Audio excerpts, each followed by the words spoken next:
التونسي، وحلقة راح تكون أكيد عن دوري أبطال أفريقيا. طبعا تحية لكم ولأحبتنا أكيد المتابعين، ونشكر الجميع على التفاعل الأخير صراحة، وبالأخص مرة أخرى جمهور الترجي يثبت أنه جمهور تفاعلي وكبير جدا صراحة، يعطيهم العافية. وهناك قليل أكيد من الودادية، نتمنى لهم أكيد إن شاء الله الاستمرارية ويكون لهم حضور معنا، خاصة أننا نغطي أكيد جميع الفرق العربية دون استثناء.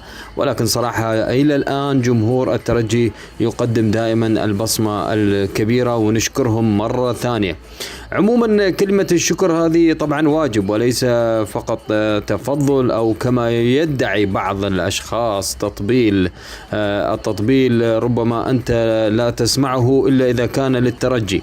عموما أحبتنا الكرام، خليني أقول عن ظهور الترجي في الدوري. ظهر الترجي وكأنه يعني يظهر شيئا من قوته كيفما يشاء، يعني كيف ما يريد الترجي يلعب. وأيضا راح أتكلم عن خسارة النجم الساحلي بأمانة أمام الصفاقسي. ظلم النجم الساحلي ظلما كبيرا، خليني أكون صريح لأبعد الحدود، ولكن فاز الصفاقسي. عموما تقنية الفار يجب على الاتحاد التونسي شوي يعجل في قرارها. راح نتكلم أيضا عن دوري أبطال أفريقيا. الفرق الجزائرية لا عزاء للفرق الجزائرية، خلاص تماما. الفرق الجزائرية والتونسية عفوا السودانية أثبتت أنها فرق ربما يعني حتى إذا أظهرت في الأدوار التمهيدية أنها ربما تقدم، ربما إذا جاء مستثمرين، ربما مع الوقت إلى الأمام ربما تتغير الأمور. لكن صراحة اللي شفناه لا لا لا لا صراحة يعني شيء غريب جدا اللي صار. عفوا مش معقول لهذه الدرجة. يعني ظهرت الفرق السودانية وظهرت الفرق الجزائرية بهذا التواضع، بهذا الأداء أمام الفرق اللي تكلمنا أن ممكن الجزائريين والسودانيين يكون لهم كلمة. عموما راح نتكلم عن خسارة شباب بوليزداد. صراحة النتيجة كبيرة لم يتوقعها أحد. ظنينا بعد ما قدم مردود كبير أمام مازيمبي، أمام صن داونز أيضا، لكن لا لا لا لا, لا. راح نتكلم أيضا عن الفوز الودادي، وإحنا تكلمنا الوداديين قادمين، وأنا قلت صراحة الوداد مع البنزرتي غير، وأنا متابعهم في الدوري وأيضا في أفريقيا ضربوا بقوة. يعني في ناس يقول لك والله متواضع فريق كايزر، يعني لا تحكم عليه، يعني أوكي ماشي. لكن صراحة اللي تتبع المباراة وشاف الأداء الجميل وشاف الأهداف الرائعة والتكتكة وأكيد الفرص الكثيرة اللي ضاعت على الوداد، بأمانة كان ممكن يقول النتيجة راح تكون أكبر صراحة من ما شفنا. عموما طبعا كانت أخطاء صراحة بالجملة لحارس كايزر، حتى مدافعي كايزر بشكل رهيب جدا. يعني تخيلوا كرات مقطوعة تتقطع على خط 18، يعني شو تريدوا أكثر من هذا الارتباك لهذا الفريق. عموما سقوط إذن شباب بوليزداد بخماسية، والوداد بفاز وضرب برباعية. نبدأ معاكم بدوري أبطال أفريقيا. خلاص يعني ظهرت جميع الفرق بعد مجموعتين. الوداد بعد جولتين هو الأقوى، يمكن خلينا نقول معاه سيمبا، لكن صراحة الوداد أقوى. شفنا كيف أداء نتيجة. أوكي في ناس يقول لك والله لا، سيمبا فاز على الأهلي البطل وفاز على فيتا، يعني فرق كبيرة يعني في أفريقيا. عموما سيمبا والوداد بأمانة خلينا نكون شوي مايلين للودادية. بأمانة قدموا مردود كبير، فازوا برباعية رائعة على كايزر. قدموا شكل جميل ونجم ولا أروع. الكعبي يا سلام، موسوفا، جبران، يعني بأمانة أداء كان كبير جدا. يعني كانت هناك مناوشات من الفريق الجنوب أفريقي، لكن لا حول ولا قوة. وأنا تكلمت من قبل صراحة، فوزي البنزرتي مع الوداد يعلم كيف يخرج كل ما في جعبة هذا الفريق من لاعبين. صراحة يعني كان رائع جدا، رائع بمعنى الكلمة. يعني ما شاء الله تميز كبير للكعبي كيف أظهر اللاعب بهالصورة. أيضا أونجم لاعب الزمالك المعار بأمانة قدم مباراة رائعة، سرعة، أجنحة، أظهرة، كان أداء رائع. الوسط يعني وكأنهم كانوا يلعبوا في المغرب بأمانة، يعني فازوا على المرتاح، يعني ما شفنا أي مشاكل للسفر، يعني يمكن من على طول هم اتجهوا إلى بوركينا فاسو، وفوز كان جميل جدا ورباعية رائعة للوداد. أنا أتوقع الوداد إذا ما استمر بهذه الصورة فليحذر الجميع، الوداد قادم بقوة رهيبة جدا جدا. الوداد حبيبي مصمم هذه السنة ربما مع البنزرتي يحرز الدوري ودوري أبطال أفريقيا، مع احترامنا للجميع على اللي شفناه بعد جولتين، لكن أكيد يعني لما تواجه الفرق العملاقة مثل الترجي، مثل الأهلي، الزمالك، يعني الفرق صن داونز، مازيمبي، لها كلمتها يعني صراحة. لكن إلى الآن الوداد يعني تتكلم في الجولة الثانية يقدم مردود ولا أروع. عموما هذا بما يخص الوداد، ومبروك للوداديين ووداد الأمة هذا الفوز الرائع والتجلي الجميل. متعونا صراحة، والله متعونا صراحة، يعني شفنا أهداف حلوة، هدف موسوفا كان جميل، وإن كان يعني أنا عجبني هدف الكعبي صراحة، يعني أنا توقعت أنه ممكن يعكسها براسه ولكن انقض عليها كالنسر وأودعها في الشباك. رائع صراحة الهدف. عموما إذا فوز الوداد برباعية على كايزر شيفز. نروح سريعا لشباب بولزداد اللي خسر صراحة بهدف مقابل 5. يعني مشكلة الشوط الثاني نفس المشكلة اللي شفناها في المريخ، نفس المشكلة اللي شفناها في مولودية الجزائر، نفس المشكلة اللي شفناها في شباب بولزداد، نفس المشكلة يمكن في الهلال السوداني. شفرة الشوط الثاني اللاعبين هذول من الأفريقيا، هذه الأربعة السودانية والجزائرية، ما تعرف، يمكن لا تعرف توزع الجهد، وأيضا مدربها، مع أن الشوط الثاني دائما شوط المدربين، المدرب ما يعرف لياقة اللاعبين، هل المدرب مش عارف ان اللاعبين خلاص ممكن انك انت تغير التكتيك، ممكن انك انت ما تجاري فريق صن داونز، ما تطمع فيه شباب بولزداد.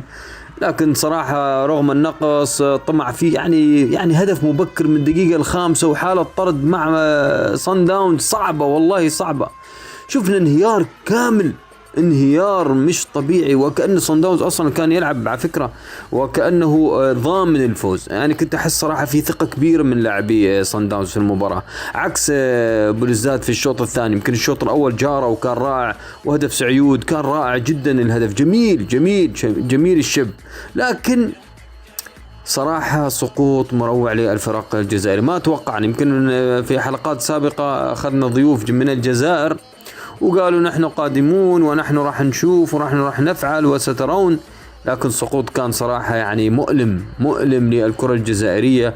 أنا ذكرت صراحة المنتخب يتألق لكن الأندية تعاني، وعندما تصل لأفريقيا يجب أن تظهر شخصيتك، لا أن تكون مدافعا على طول، ولا أنك أنت تكون مهاجما ومبالغا ومش عارف أنت حتى تحضيرك البدني للاعبين هم ما يلعبون شوطين، الشوط الثاني تسقط هذا السقوط المريع.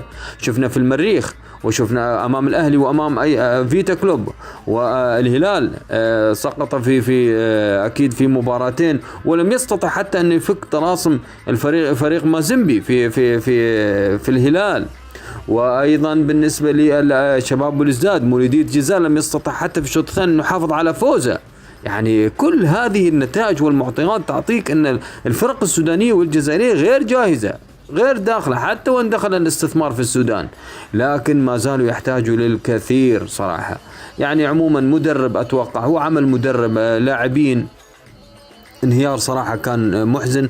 أكيد الدكتور عبد العزيز البلقيتي له كلمة بالنسبة لسقوط شباب بولزداد والفوز الودادي الكبير. نستمع إلى الدكتور البلقيتي. البداية من دوري أبطال إفريقيا الذي عرف إجراء مباراتين لحساب المجموعة الثانية التي سجلت سقوطا مزلزلا لنادي شباب بلوزداد الجزائري، ثاني ممثل للكرة العربية في هذه المجموعة. الهزيمة المذلة لشباب بلوزداد جاءت بسبب ذلك الطرد المبكر بالورقة الحمراء للاعب سعيد كداد في الدقيقة الثالثة بعد تدخله أمام اللاعب الجنوب إفريقي وما أعطى ركلة جزاء لصن داونز الجنوب إفريقي، وافتتح في الدقيقة الخامسة الهدف الأول. وبعدها الخروج الذهني لهذا الفريق لشباب الوزداد بالكامل تحديدا في الشوط الثاني من المباراة، بعد قتالية وشراسة واستنزاف القدرات البدنية في الشوط الأول والخروج بالتعادل بهدف لمثله. سجل لماميلودي صن داونز الجنوب إفريقي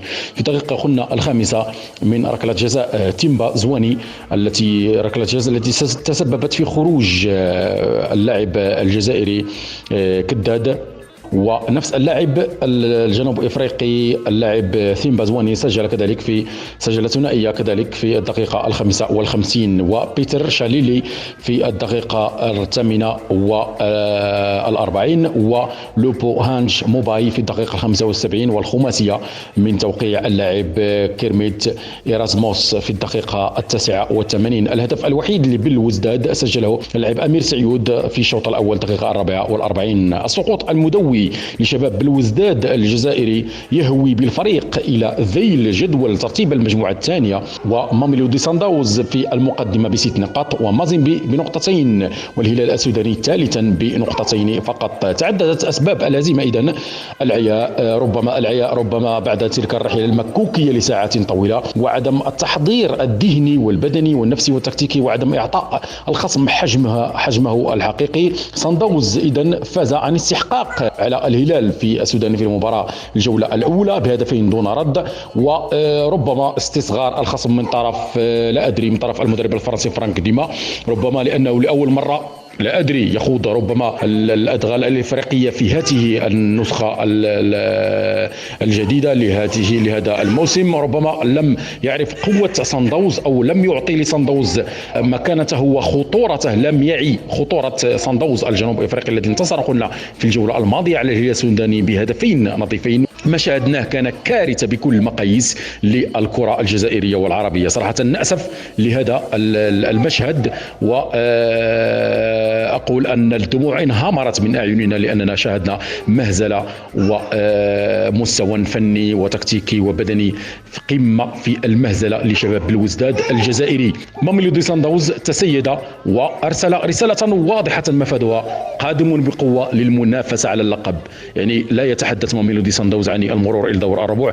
بل قادم بقوة للمنافسة على اللقب. يدخل الوداد في نزال حارق أمام الفريق الجنوب إفريقي كايزر شيفس للبحث عن صدارة المجموعة والتألق من جديد بعد الجولة الثانية التي فاز فيها الوداد البيضاوي على بيترو أتليتيكو الأنغولي خارج الديار بهدف نظيف، وقدم مستوى من ناحية النتيجة طيبا، لكن مردودية المستوى الفني لم تكن بذلك المستوى المطلوب. لذلك فوزي البنزرتي مطالب بإعطاء حلولا أخرى في هذه المباراة وبإعطاء مستوى مغاير جدا، مستوى جيد على مستوى جميع الخطوط، الدفاع ووسط الميدان، وتلافي تلك الأخطاء التكتيكية الكبيرة على مستوى الدفاع ووسط الميدان، وإعطاء الفرصة ربما للاعبين كان من المنتظر أن يعودوا لمستواهم. وهنا لاحظنا في التشكيلة دخول الجديد على تشكيلة دخول اللاعب محمد الناجم نجم الفريق سابقا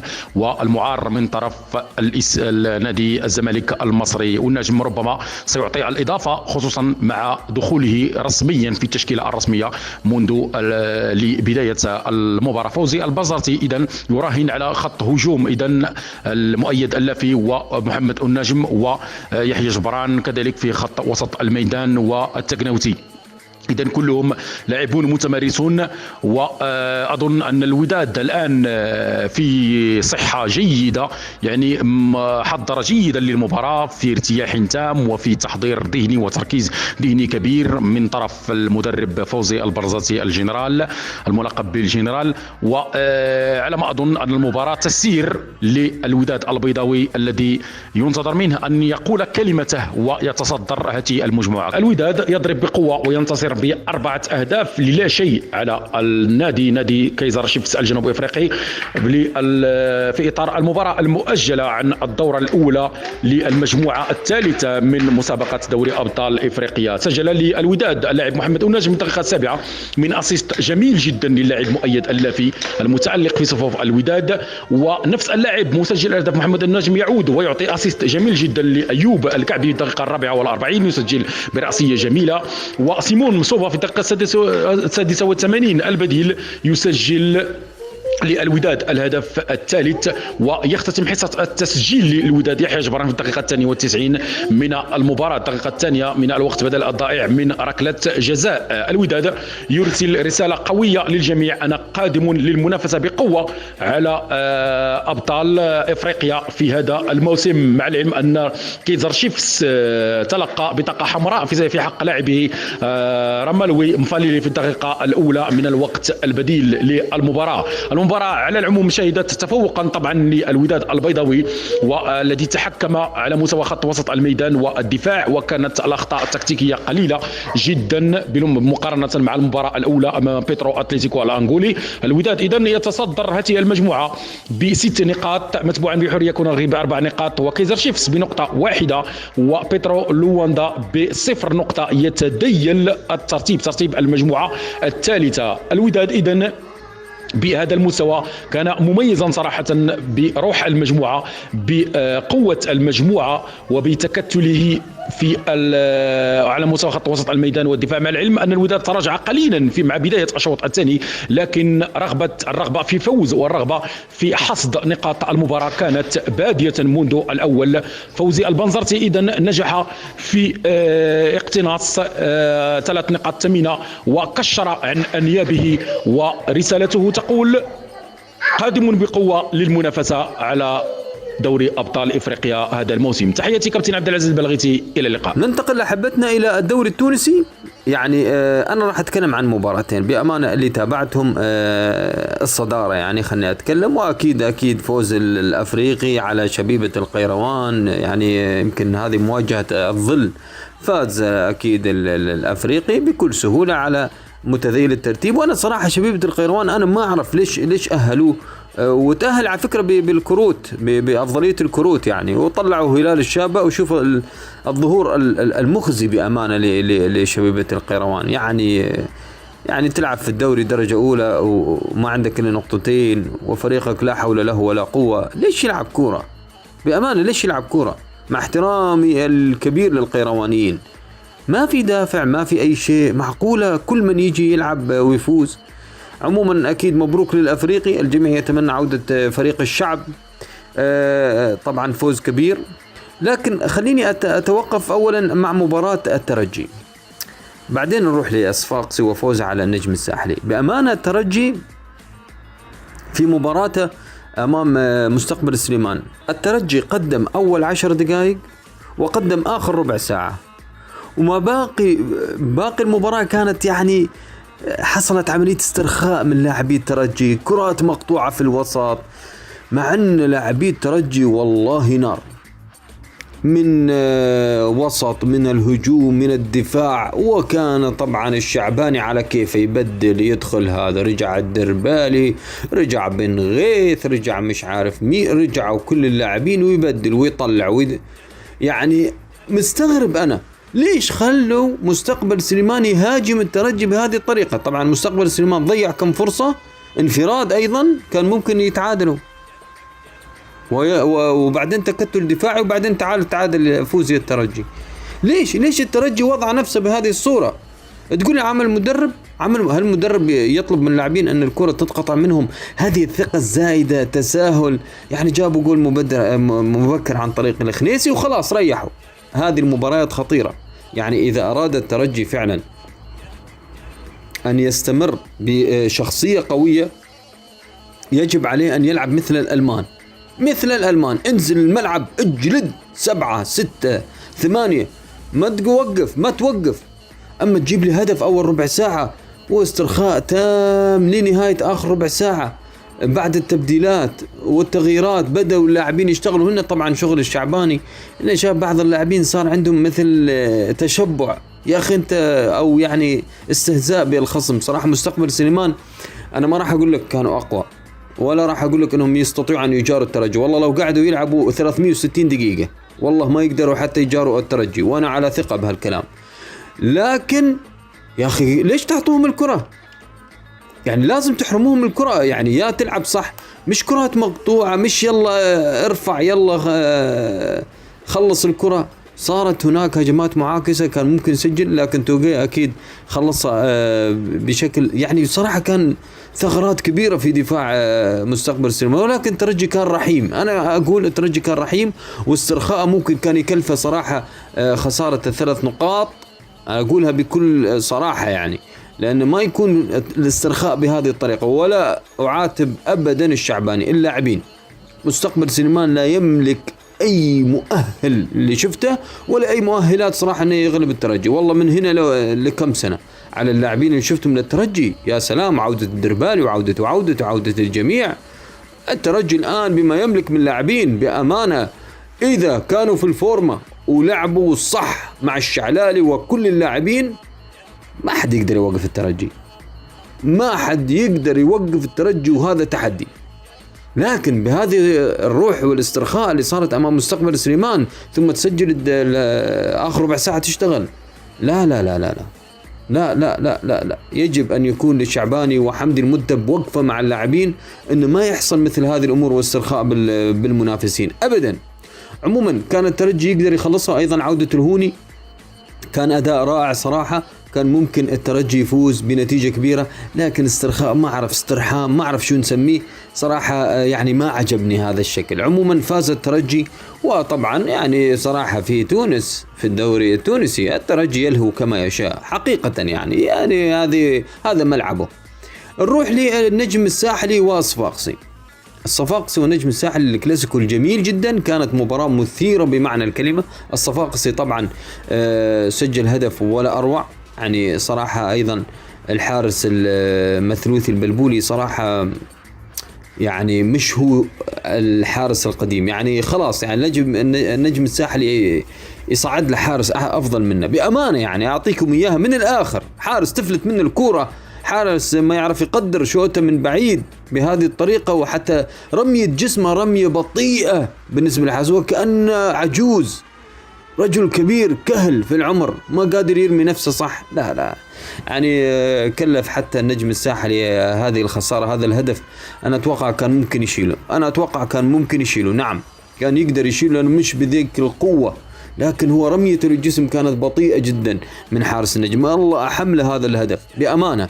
عموما سجل الصفاقسي، طبعا يعني الصفاقسي بأمانة أبو جلبان لعبها مباراة بشكل رائع صراحة، يعني وقوة بدنية كانت رائعة، قتالية كانت جميلة جدا من لاعبي الصفاقسي.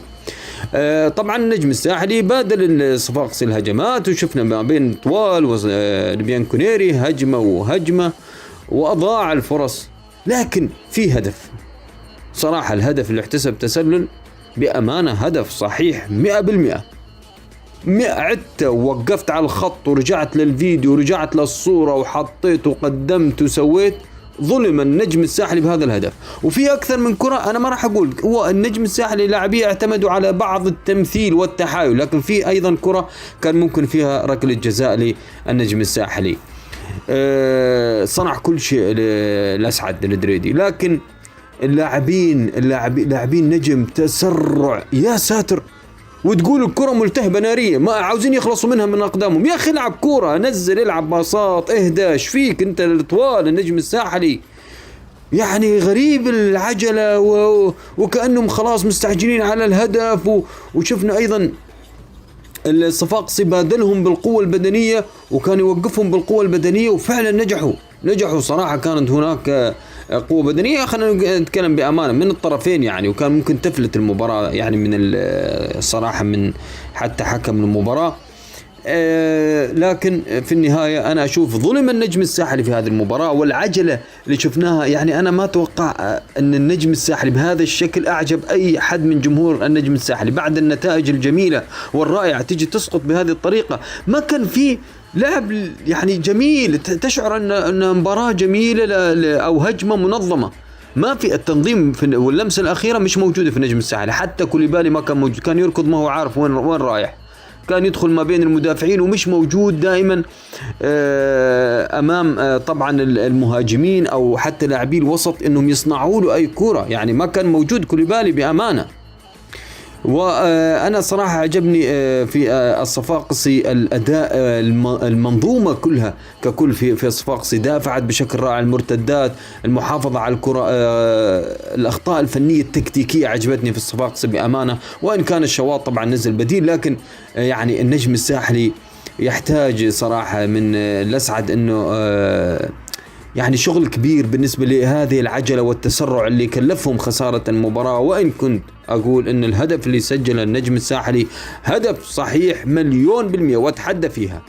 ظلم النجم الساحلي أمام الصفاقسي ولا جدال في الموضوع. عموما مبروك للصفاقسي وهارد لك للنجم الساحلي.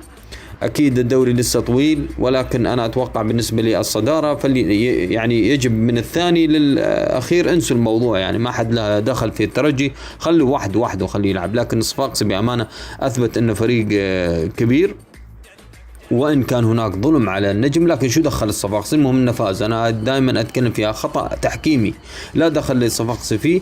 الصفاقسي فاز على الترجي، خلينا نكون واضحين، وفاز على النجم الساحلي من يمكن فرق الكبيرة في تونس، لكن يبقى أنه بعيد صراحة عن أكيد الصدارة وحتى عن المنافسة للقب بأمانة. يعني خلينا نحسمها من الحين، يعني لا مجال بما يملك الترجي من لاعبين، لا مجال. يمكن هذه كانت حلقتنا صراحة في بالنسبة لي الترجي والدوري التونسي والصفاقسي والنجم الساحلي، وبالنسبة لي أكيد دوري أبطال أفريقيا السقوط المؤلم لشباب بلوزداد، وأيضا بالنسبة لي الوداد في دوري أبطال أفريقيا، الوداد القادم بشراسة وقوة.